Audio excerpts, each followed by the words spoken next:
नमस्कार दोस्तों, आइए जानते हैं उत्तर प्रदेश की दिन भर की ताजा और बड़ी खबरें। आज की पहली खबर, बरेली में तौकीर रजा के करीबी पर बुलडोजर एक्शन। बरेली बवाल के बाद मौलाना तौकीर रजा और उसके करीबियों पर बुलडोजर एक्शन शुरू हो गया है। शनिवार दोपहर 3 बजे 5 थानों की फोर्स के साथ बरेली विकास प्राधिकरण की टीम डॉक्टर नफीस के मैरिज हॉल पहुंची। पीएसी और आरएएफ के जवानों को भी तैनात किया गया। शाम 4 बजे 1000 जवानों की मौजूदगी में 3 बुलडोजर भवन को ढाने लगे। संभल मस्जिद पर बुलडोजर एक्शन रोकने से हाई कोर्ट का इनकार। संभल में मस्जिद पर बुलडोजर कार्रवाई पर रोक लगाने से इलाहाबाद हाई कोर्ट ने इनकार कर दी। शनिवार को हाई कोर्ट ने मुस्लिम पक्ष की याचिका खारिज कर दी। कोर्ट ने मुस्लिम पक्ष को ध्वस्तीकरण आदेश पर स्टे लेने के लिए निचली अदालत में अपील करने की बात कही है। प्रशासन का दावा है कि मस्जिद तालाब की जमीन पर बनी थी। 2 अक्टूबर को प्रशासन बुलडोजर लेकर मस्जिद तोड़ने पहुंचा था, लेकिन स्थानीय लोगों से डीएम ने खुद तोड़ने के लिए 4 दिन की मोहलत मांगी थी। इसके बाद गुरुवार शुक्रवार को लोगों ने खुद ही मस्जिद की बाहरी दीवारों को तोड़ा था। प्रदेश में 7 अक्टूबर को सार्वजनिक अवकाश। यूपी में 7 अक्टूबर को 2025 को सार्वजनिक अवकाश रहेगा। आज यानी शनिवार को शासन ने आदेश जारी कर दिया है। बता दें, इस अवकाश की घोषणा सीएम योगी ने 7 दिन पहले श्रावस्ती जिले से की थी। भारतीय वाल्मीकि धर्म समाज ने महर्षि वाल्मीकि जयंती के अवसर पर सार्वजनिक अवकाश की मांग की थी। यूपी में लौटता मानसून जमकर बरस रहा है। वाराणसी, चंदौली, लखनऊ, जौनपुर, बलिया, महाराजगंज, मऊ, मिर्जापुर, गोरखपुर और देवरिया समेत 20 शहरों में लगातार बारिश हो रही है। लखनऊ में रात भर पानी बरसा। वाराणसी में हालत सबसे ज्यादा खराब है। 125 साल में अक्टूबर के महीने में 24 घंटे के दौरान सबसे ज्यादा बारिश दर्ज की गई है। इतनी तेज बारिश हुई कि सड़कें तालाब बन गईं। बीएचयू अस्पताल परिसर में पानी भर गया। एम्बुलेंस इमरजेंसी वार्ड तक नहीं पहुंच पा रही है। लोग कमर तक पानी में उतरकर वार्ड तक पहुंच रहे हैं। सुपरटेक घोटाला। सीबीआई ने यूपी डीजीपी से मांगी फोर्स। देश की प्रमुख रियल एस्टेट डेवलपर में से एक सुपरटेक लिमिटेड के लगभग 9000 करोड़ रुपए के घोटाले की जांच के लिए सीबीआई ने यूपी और हरियाणा के डीजीपी से पुलिस फोर्स की मांग की है। जानकारी के अनुसार जांच करने के लिए सीबीआई उत्तर प्रदेश और हरियाणा राज्य पुलिस के कर्मियों से मिलकर विशेष जांच दल बनाएगी। ऐसा इसलिए है क्योंकि एजेंसी के रडार पर आने वाली ज्यादातर परियोजनाएं एनसीआर में स्थित हैं।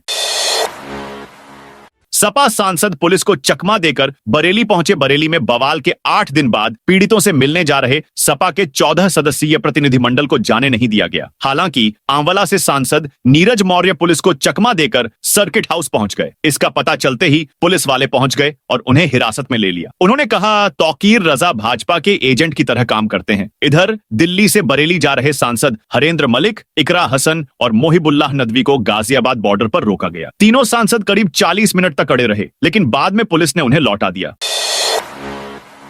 लखनऊ में दीपावली पर चौराहों की लाइटिंग होगी। दीपावली छठ त्योहार को देखते हुए लखनऊ की महापौर सुषमा खरकवाल ने शनिवार को स्मार्ट सिटी कार्यालय में नगर निगम के विभिन्न विभागों की कार्य प्रगति की समीक्षा की। बैठक में जल कुल, मार्ग प्रकाश, स्वास्थ्य, अभियंत्रण, उद्यान, प्रचार, शौचालय, संपत्ति और पर्यावरण विभागों की कार्यशैली और लापरवाही पर सख्ती बरती गई। नगर आयुक्त गौरव कुमार सहित कई वरिष्ठ अधिकारी मौजूद रहे।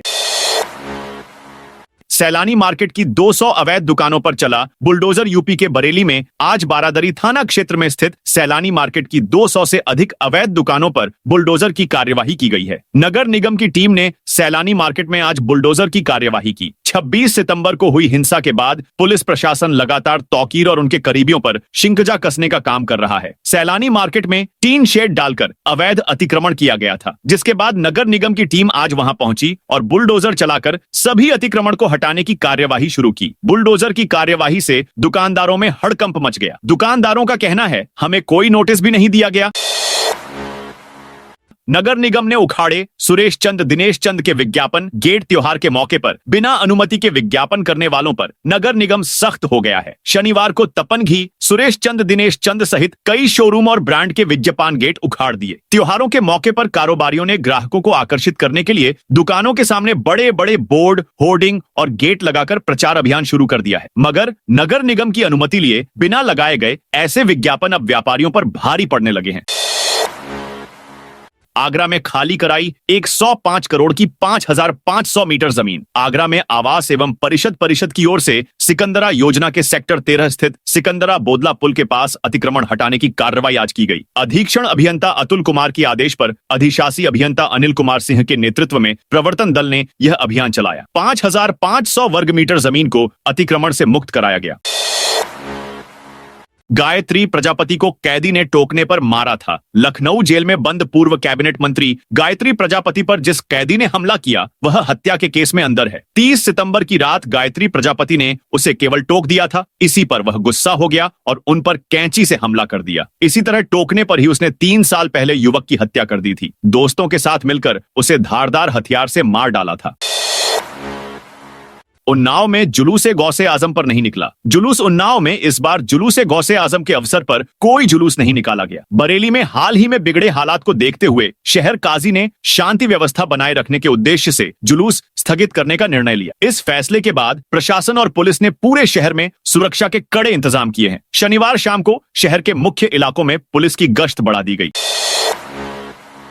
अयोध्या में 2 मुस्लिम युवकों ने अपनाया हिंदू धर्म। अयोध्या जिले के नंदीग्राम भरतकुंड में सोहावल के 2 मुस्लिम युवकों ने हिंदू धर्म अपनाया। दोनों को श्री भरत हनुमान मिलन मंदिर में वैदिक मंत्रोच्चारण और साधु संतों की उपस्थिति में हिंदू धर्म की दीक्षा दी गई। इस अवसर पर मंदिर के महंत परमात्मा दास महाराज, विश्व हिंदू परिषद के पदाधिकारी और बड़ी संख्या में स्थानीय लोग मौजूद थे। दीक्षा के दौरान युवकों को पंचगव्य से स्नान कराकर गया और जनेऊ पहनाया गया। बाद दोनों ने कुर्ता धोती पहनी। उन्हें धार्मिक पुस्तक और टीका भी दिया गया। गोरखपुर में रवि किशन ने लोगों को भोजपुरिया अंदाज में समझाया। 1 सेकंड में खोपड़ी फूटती है, आदमी निकल जाता है, कपारे से आदमी मरता है। कपार फूटा, मर गया, तब काहे बिना हेलमेट के चलते हैं। गोरखपुर से भाजपा सांसद रवि किशन का यह भोजपुरिया अंदाज सोशल मीडिया पर वायरल हो रहा है। वो लोगों को हेलमेट पहनने के लिए भोजपुरिया अंदाज में चेता रहे थे। देवरिया बाईपास पर शुक्रवार शाम 4 बजे लोगों को हेलमेट पहनने के लिए समझाते हुए उनका आसपास खड़े लोगों ने वीडियो बना लिया और सोशल मीडिया पर डाल दिया। काशी में हिंदू संगठन ने सड़क पर पड़ी हनुमान चालीसा काशी के मुस्लिम बहुल क्षेत्र मदनपुरा स्थित प्राचीन हनुमान मंदिर में शनिवार को माहौल उस समय धार्मिक रंग में रंग गया जब हिंदू संगठनों के कार्यकर्ता सड़क पर बैठकर हनुमान चालीसा का पाठ करने पहुंचे। दोपहर करीब 12 बजे से शुरू हुए इस पाठ के दौरान पुलिस और प्रशासन के अधिकारी मौके पर मौजूद रहे ताकि किसी प्रकार का तनाव न उत्पन्न हो। सुधीर सिंह ने कहा, मुस्लिम वर्ग द्वारा हनुमान मंदिर पर हनुमान चालीसा का पाठ बंद कराया गया। उन लोगों ने कहा कि अगर फिर हनुमान चालीसा बजाया गया तो अंजाम ठीक नहीं होगा। उन्होंने कहा कि हम काशी में चेतावनी देने आए हैं कि अगर हनुमान चालीसा स्पीकर में नहीं बजेगी तो वाराणसी के किसी भी मस्जिद में आजान लाउडस्पीकर पर नहीं होगा। अगर आपको यह खबर अच्छी लगी हो तो वीडियो को लाइक जरूर करें ताकि हमें और बेहतर खबरें लाने का हौसला मिले।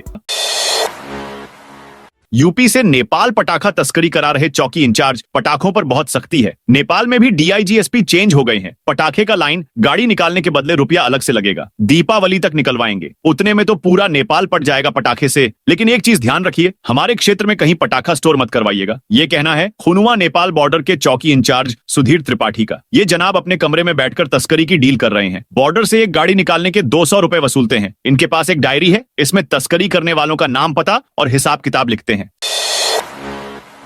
सहारा के कर्मचारियों ने गायों को छुट्टा छोड़ा। लखनऊ में सहारा शहर में तीसरे दिन कर्मचारियों का धरना प्रदर्शन जारी है। लगातार तीसरे दिन परिसर का बिजली पानी बंद है। इसके चलते मवेशियों का चारा खत्म हो गया है। मवेशी भी अब बेसहारा होकर सहारा शहर की सड़क सहित अन्य जगहों पर घूम रहे हैं। कर्मचारियों का कहना है कि मैनेजमेंट ने शुक्रवार को एसीपी कार्यालय में बुलाने की कोशिश की थी, लेकिन यहाँ पर हम लोग की यह बात हुई थी कि हम वहां पर नहीं जाएंगे। प्रबंधन के लोग बातचीत करने के लिए परिसर में आए। इस दौरान सहारा शहर के लोगों से बातचीत करने को तैयार हुए हैं। इसने 4 से 5 लोगों के प्रतिनिधि बात करेंगे। प्रयागराज में ड्रोन चोर की दहशत, डीसीपी बोले। चोर की अफवाह फैलाई जा रही प्रयागराज के ग्रामीण इलाकों में इन दिनों ड्रोन चोर अफवाह ने पैर पसार लिया है, जो लोगों को खौफ के साए में जीने को मजबूर कर रही है। हालत यह कि पुलिस रात में घूम घूम कर लोगों को बता रही है कि ड्रोन एक इलेक्ट्रॉनिक गैजेट है। इस पर सवार होकर कोई व्यक्ति किसी से घर में दाखिल नहीं हो सकता, लेकिन जब जब आसमान पर ड्रोन दिखाता है तो लोग चोर चोर कहकर इधर उधर भागते दिखाई व सुनाई पड़ते हैं।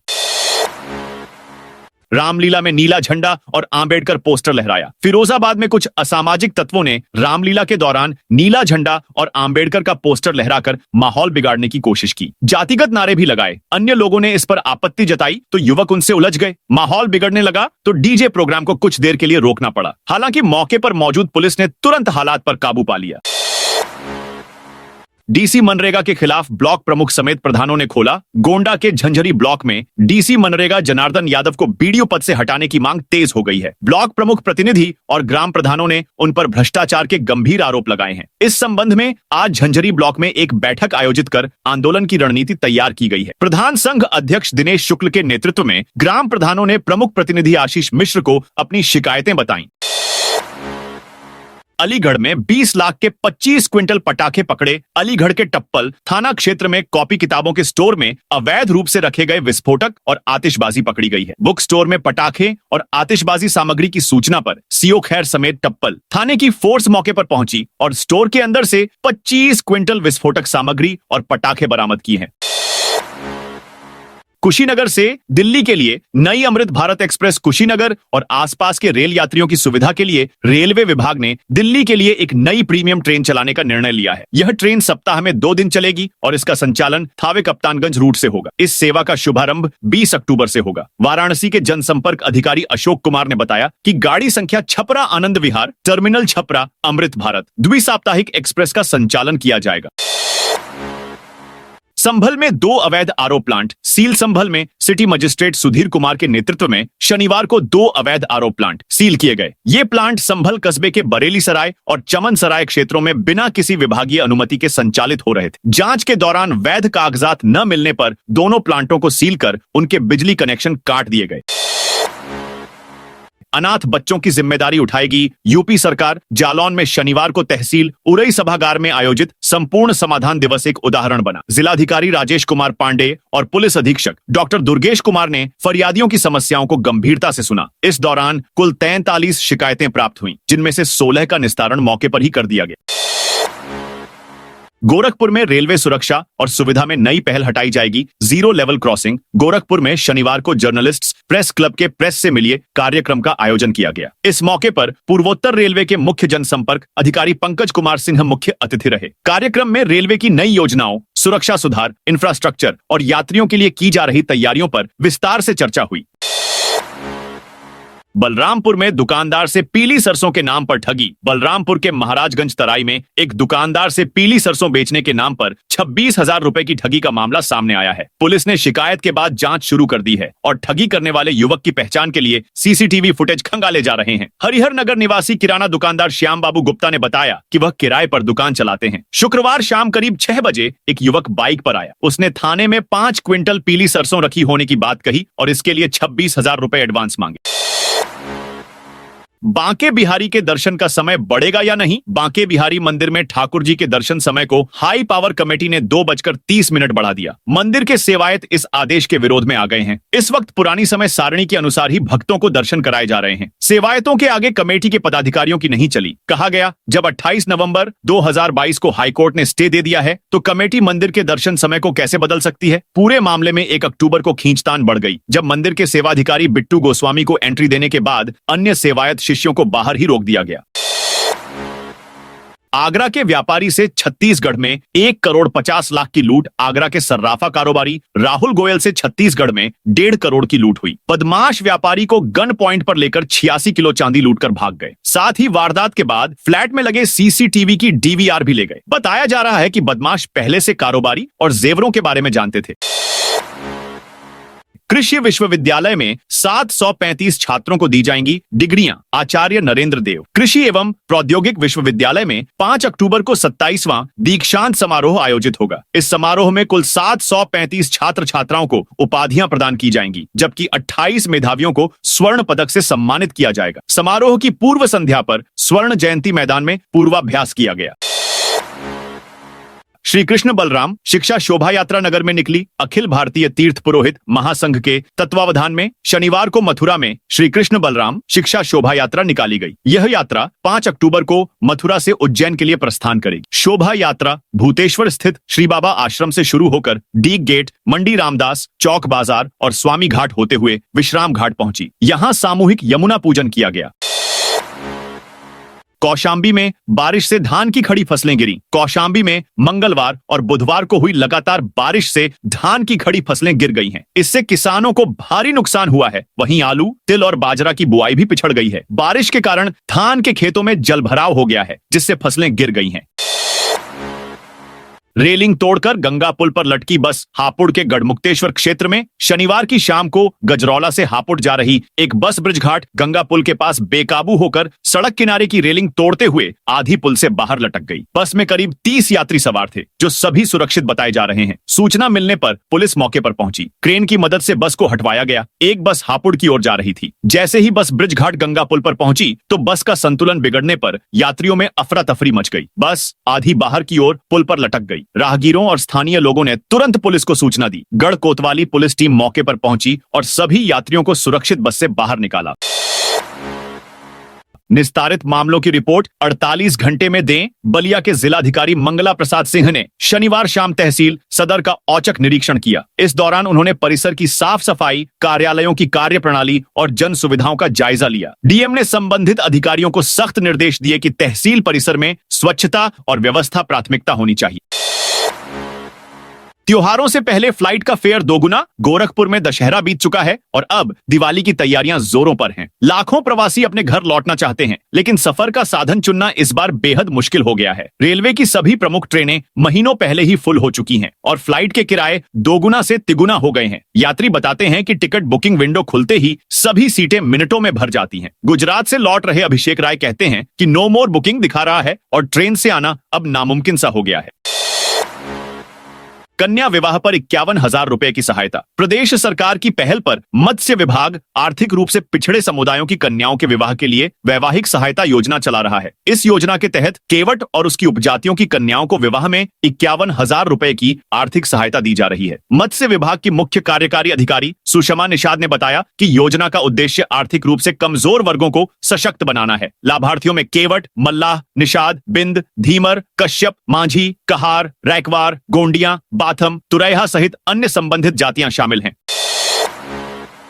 राजस्व मामले निपटाने में लखनऊ यूपी में नंबर 1 यूपी में राजस्व परिषद की आरसीसीएमएस प्रणाली से जारी सितंबर माह की रिपोर्ट में राजधानी लखनऊ ने पूरे प्रदेश में सबसे अधिक राजस्ववाद निस्तारित कर पहला स्थान हासिल किया है। वहीं जनपदीय न्यायालयों में जौनपुर ने एक बार फिर बाजी मारी है। मुख्यमंत्री योगी आदित्यनाथ के निर्देशों पर चलाए जा रहे राजस्व मामलों के त्वरित निस्तारण अभियान का असर होना माना जा रहा है। फतेहपुर में 31 लाख के 112 मोबाइल फोन मिले। फतेहपुर पुलिस ने 30 लाख 1 लाख रुपए मूल्य के 112 गुमशुदा और चोरी हुए मोबाइल फोन बरामद कर उनके मालिकों को वापस कर दिए हैं। पुलिस अधीक्षक अनूप सिंह ने सर्विलांस सेल की मदद से इन फोनों को विभिन्न थाना क्षेत्रों और भीड़भाड़ वाले इलाकों से बरामद किया। मोबाइल फोन वापस पाकर मालिकों के चेहरे पर खुशी साफ दिखाई दी। पुलिस लाइन परिसर के मनोरंजन कक्ष में आयोजित एक कार्यक्रम में पुलिस अधीक्षक अनूप सिंह, अपर पुलिस अधीक्षक महेंद्र पाल सिंह और डीएसपी जाफरगंज दुर्गेश दीप ने मोबाइल फोन उनके स्वामियों को सौंपे। जालौन के उरई में खुलेगा केंद्रीय विद्यालय। जालौन जिले में प्रधानमंत्री नरेंद्र मोदी की पहल पर जनपद मुख्यालय उरई में केंद्रीय विद्यालय खोला जाएगा। यह विद्यालय उरई के बड़ेरा मौजा में स्थापित होगा, जिससे अब विद्यार्थियों को गुणवत्तापूर्ण शिक्षा के लिए दूसरे जिलों में नहीं जाना पड़ेगा। 15 दिनों में राम दरबार की आरती का सीधा प्रसारण होगा। दूरदर्शन ने अयोध्या के राम मंदिर के प्रथम तल पर भी प्रसारण का सेटअप लगा दिया है। राम दरबार की आरती के सीधे प्रसारण की तैयारी पूरी हो गई है, जिसका अब परीक्षण चल रहा है। श्री राम जन्मभूमि तीर्थ क्षेत्र ट्रस्ट ने दूरदर्शन को प्रसारण का अधिकार सौंप रखा है। अगले 15 दिनों में राम दरबार की आरती का सीधा प्रसारण शुरू होने की संभावना है। राम मंदिर के प्रथम तल पर प्रतिष्ठित राम दरबार की आरती के भी सजीव प्रसारण की तैयारी पूरी हो गई है। दूरदर्शन की टीम ने मंदिर के भूतल व प्रथम तल पर इससे संबंधित सेटअप पहले ही लगा दिया था। गत सप्ताह से आरती के प्रसारण का परीक्षण भी प्रारंभ करा दिया गया। नोएडा के केबल वायर कंपनी में लगी आग। नोएडा के सेक्टर 36 स्थित एक केबल वायर कंपनी में आग लग गई। आग से लाखों का तैयार मॉल और मशीनों को नुकसान हुआ है। हालांकि कोई जनहानि नहीं है। आग की वजह शॉर्ट सर्किट बताई जा रही है। गार्ड ने इसकी जानकारी दमकल और स्थानीय पुलिस को दी। मौके पर एक एक करके 5 दमकल की गाड़ियों को भेजा गया। करीब 30 मिनट की कड़ी मशक्कत के बाद आग पर काबू पाया गया। आगरा में आज से झांड़ता राजा शो शुरू। ताज नगरी आज से एक ऐतिहासिक नजारे का गवाह बन गया। छत्रपति शिवाजी महाराज के जीवन पर आधारित विश्व विख्यात महानाट्य झांड़ता राजा का मंचन आज शाम से कलाकृति culture and convention centre ground पर शुरू हो गया। शो का शुभारंभ पूर्व राष्ट्रपति रामनाथ कोविंद ने किया। इस दौरान संस्कृति मंत्री जयवीर सिंह भी मौजूद रहे। आयोजन 4 से 9 अक्टूबर तक रोजाना होगा। नाट्य के डायरेक्टर ने बताया कि यह नाट्य 1207वां नाट्य है। महिलाओं और बेटियों को सीएम योगी की एक और सौगात, मुफ्त ड्राइविंग सिखाएगी सरकार। महिला एवं बाल विकास विभाग ने मिशन शक्ति 5.0 के तहत शुक्रवार को पूरे प्रदेश में अंतर्राष्ट्रीय बालिका सप्ताह थीम पर ड्राइविंग माई ड्रीम्स कार्यक्रम का शुभारंभ किया। सभी जिलों में 100 बालिकाओं व महिलाओं का चयन कर उन्हें मुफ्त ड्राइविंग प्रशिक्षण दिए जाने की मुहिम शुरू की गई है। महीने भर यह अभियान चलाया जाएगा। यूपी के इन बुजुर्गों से वापस ली जाएगी वृद्धावस्था पेंशन की रकम। मोहनलालगंज तहसील में शनिवार को आयोजित समाधान दिवस पर वृद्धावस्था पेंशन पाने वाले 64 बुजुर्गों से वसूली न होने की शिकायत पर जिलाधिकारी विशाख जी ने जिला समाज कल्याण अधिकारी को कारण बताओ नोटिस देकर वसूली में देरी का कारण मांगा है। अगस्त के अंतिम सप्ताह में तहसील दिवस पर मामला प्रकाश में आया था। ग्राम विकास अधिकारी को मामले ही जांच के आदेश दिए गए थे। पिछले महीने जांच रिपोर्ट जिला समाज कल्याण अधिकारी को दी गई। जिला समाज कल्याण अधिकारी अंजनी कुमार ने सभी की पेंशन निरस्त कर दी।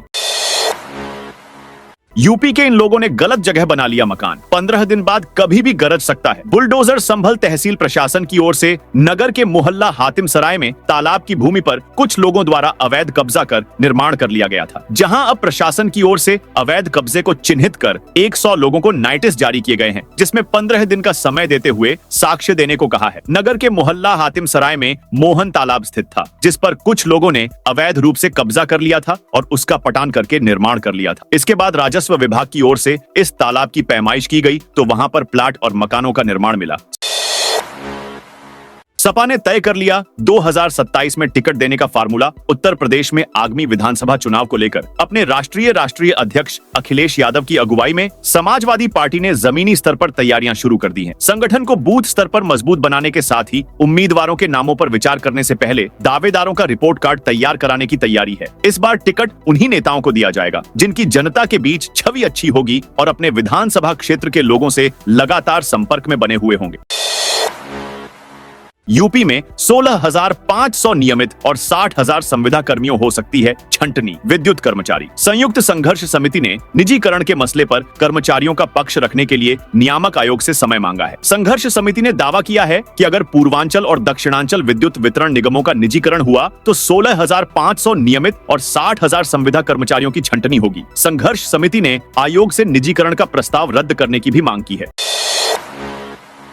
यूपी में बड़े स्तर पर जजों का ट्रांसफर। इलाहाबाद हाईकोर्ट प्रशासन ने प्रदेश में बड़े स्तर पर जिला जजों का तबादला कर दिया है। 39 जिलों में डीजे बदले गए हैं। स्थानांतरित एचजेएस अधिकारियों में न्याय विभाग के 2 प्रमुख सचिव, राज्य विधिक सेवा प्राधिकरण के सदस्य सचिव, लखनऊ बेंच के सीनियर रजिस्ट्रार और विभिन्न मोटर एक्सीडेंट क्लेम ट्रिब्यूनल और प्रधान पारिवारिक न्यायाधीश भी शामिल हैं। इस प्रक्रिया में प्रतापगढ़ के जनपद न्यायाधीश सत्य प्रकाश त्रिपाठी को प्रयागराज का जिला जज बनाया गया है और प्रयागराज के प्रधान पारिवारिक न्यायाधीश डॉक्टर मुकुंद को मऊ का जिला जज नियुक्त किया गया है।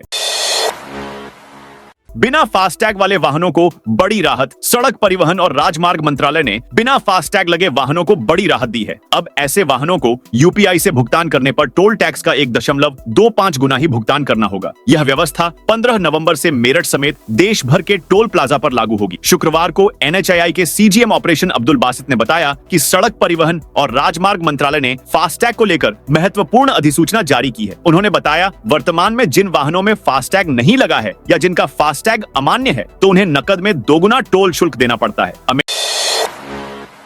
अमेठी में आतिशबाजों के खिलाफ की कार्रवाई। अमेठी में विस्फोटक अधिनियम के तहत सुरक्षा मानकों का पालन न करने पर जिलाधिकारी ने 3 आतिशबाजी लाइसेंस रद्द कर दिए। यह कार्रवाई एसडीएम और पुलिस क्षेत्राधिकारी की रिपोर्ट के आधार पर की गई। डीएम संजय चौहान ने बताया कि दीपावली पर सुरक्षा बनाए रखने के लिए यह कदम उठाया गया है। उन्होंने अन्य लाइसेंस धारकों के लिए भी जांच के निर्देश दिए हैं ताकि सुरक्षा मानकों का पालन हो। योगी सरकार के विकसित यूपी विजन को मिल रहा बम्पर जन समर्थन उत्तर प्रदेश को 2047 तक समर्थ और विकसित राज्य बनाने के अभियान को भारी जन समर्थन मिल रहा है। समर्थ उत्तर प्रदेश विकसित उत्तर प्रदेश 2047 के लिए बने पोर्टल पर 24.5 लाख से ज्यादा सुझाव आए हैं, जिनमें ग्रामीण और शहरी दोनों क्षेत्रों के लोगों ने भाग लिया है। शिक्षा, कृषि और विकास जैसे क्षेत्रों में लोगों ने काफी सुझाव दिए हैं। दोस्तों, यह थी आज उत्तर प्रदेश की ताजा और बड़ी खबरें।